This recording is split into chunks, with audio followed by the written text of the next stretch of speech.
Salut, Chen. Ça va? Salut, Cédric!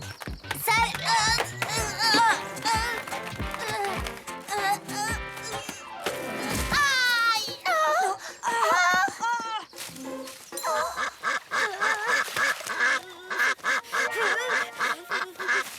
Allez, Oust, file, César! Laisse Cédric tranquille! Allez! File!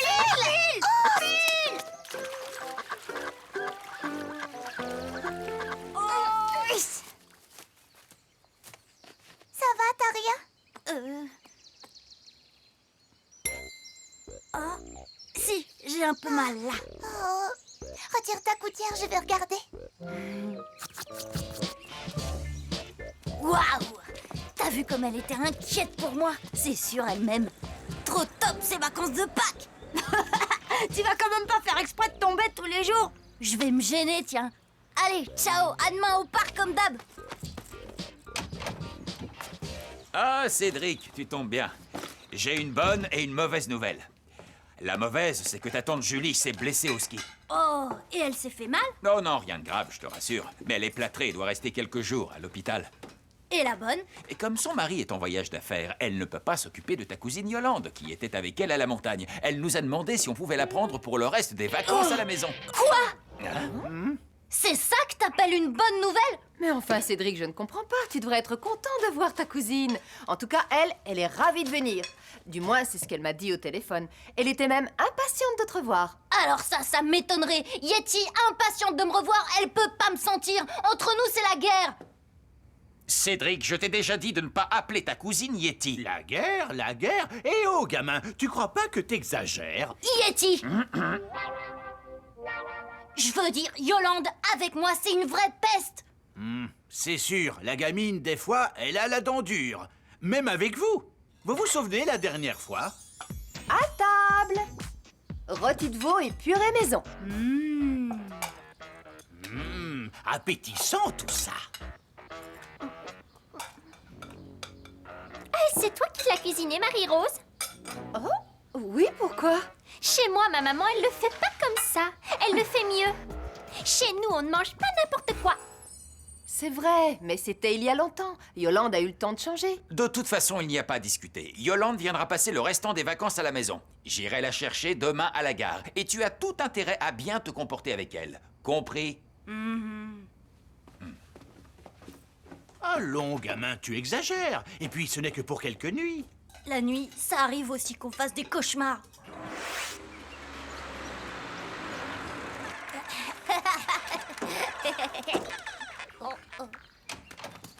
Bonjour, Yolande. Bonjour. Et Cédric, il est où? Il est dans sa chambre. Je peux monter le voir, s'il te plaît? Bien sûr, il est sûrement aussi impatient de te voir que toi. Super. Où Yolande a beaucoup changé. Où sa mère lui a fait la leçon.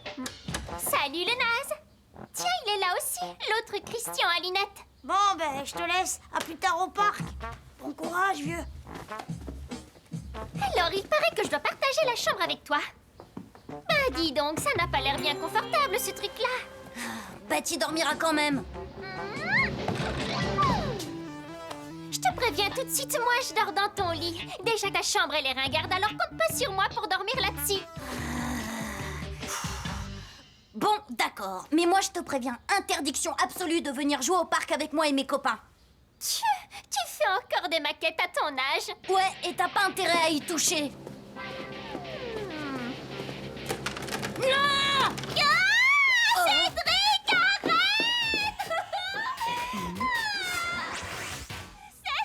C'est Cédric. Il veut pas me laisser entrer dans sa chambre.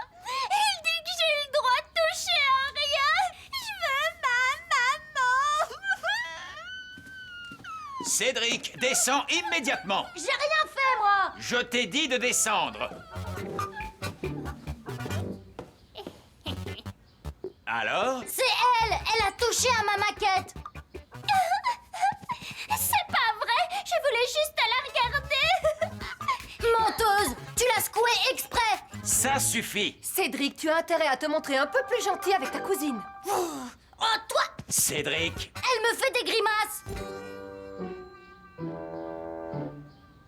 Si vous arrêtiez un peu tous les deux, hein?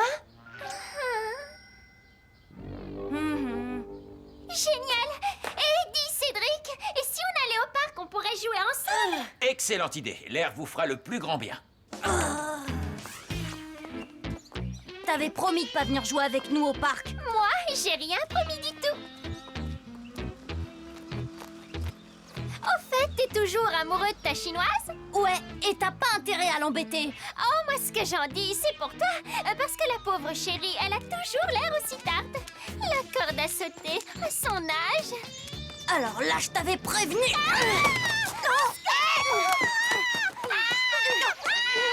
Tu calmes, espèce de... Espèce de Yeti! Yeti? C'est tout ce que t'as trouvé? Cause toujours, tu m'intéresses, gros naze.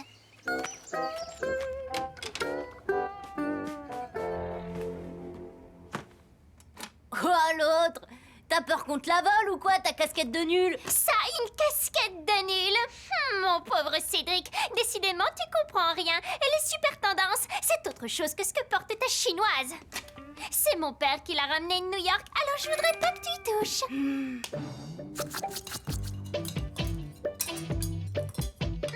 Délicieux. Qu'est-ce que tu cuisines bien? J'en reprendrais bien un petit peu. Oh?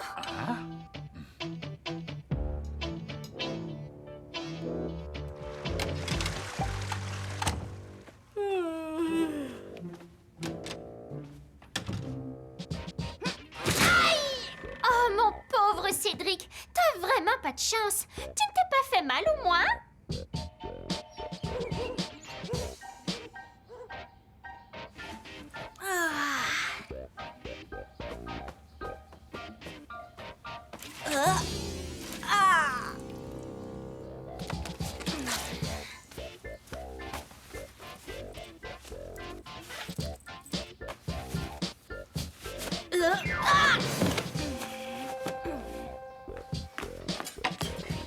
C'est elle!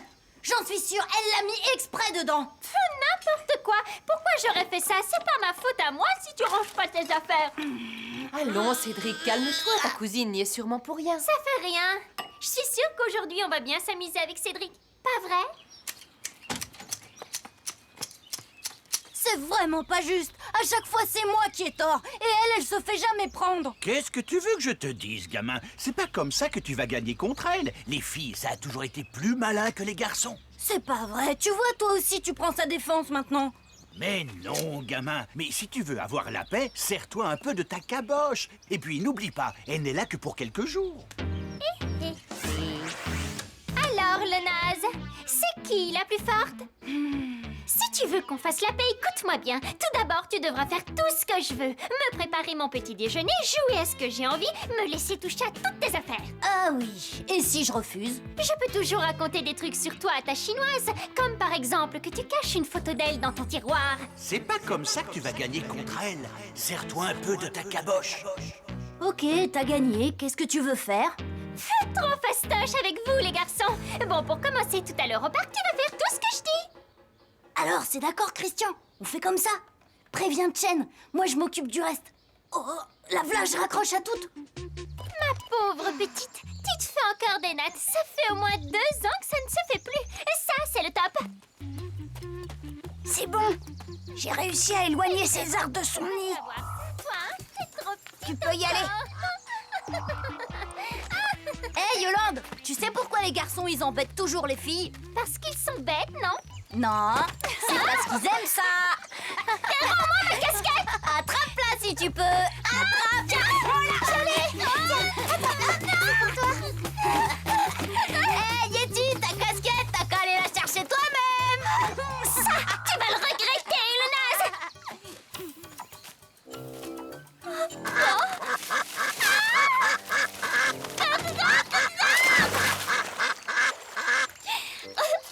Ma casquette. La tige du melon sucré est parfois amère, Yeti. C'est ma grand-mère, elle dit toujours ça quand ça va plus. C'est ça que tu cherches? Rends-moi ça. Je vais le dire à tes parents et je vais leur dire aussi que tu m'as poussé dans l'eau et que t'as jeté ma casquette. Ouh là la cafeteuse. Et tu vas leur dire aussi tout ce que t'as dit sur eux et tout ce que tu m'as fait quand ils avaient le dos tourné. Ah, gros malin. Moi, au moins, je me fais pas prendre. Et puis, tes parents, ils peuvent rien me faire. D'abord, c'est moi l'invité. Mais ça ne te donne pas tous les droits, Yolande. Et quoi que Cédric t'ait fait, je serais bien curieuse de savoir ce que toi, tu lui as fait pendant qu'on avait le dos tourné. De toute façon, j'en ai marre. Je veux retourner chez moi. Un coup de chance. Ton père est rentré de voyage, Yolande. Il va pouvoir s'occuper de toi. Je vais te raccompagner à la gare. Va préparer tes affaires. Allez, j'espère que ça se passera mieux la prochaine fois. Embrasse tes parents pour nous. Et j'espère que ta mère va mieux. Ah, mais c'est dégoûtant. Oh, mon chewing-gum! Je le cherchais partout. Cédric!